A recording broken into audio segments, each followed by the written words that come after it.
এই মসজিদে আমি আর নামাজই পড়াবো না। চাবি মনে হয় দেরি করে ফেললাম, নামাজ ওদিকে শুরু হয়ে গেছে মনে হয়। কি ব্যাপার, তালা মারা কে? এদিকে নামাজের সময় শেষ হয়ে যাচ্ছে আর কেটে তালা মারা।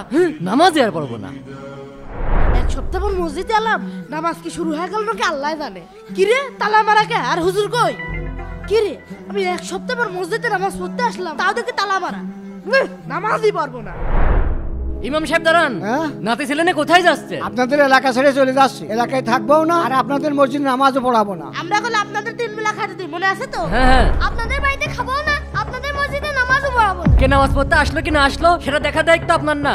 আপনার দায়িত্ব নামাজ পড়ানো, আপনি আপনার দায়িত্ব পালন করবেন। আপনারা আপনাদের দায়িত্ব পালন করছেন, আমাদের এখনো 3 মাসের বেতন বাকি। দরকার হয় আমাদের শরম দেখাবে, তাও আপনাদের মসজিদে চাকরি করবে না। এই নেন আপনাদের চাবি। বন্ধুরা, আপনারা কার পক্ষে, মসজিদ কমিটির পক্ষে নাকি দাদু হুজুরের পক্ষে? কমেন্ট অবশ্যই জানাবেন।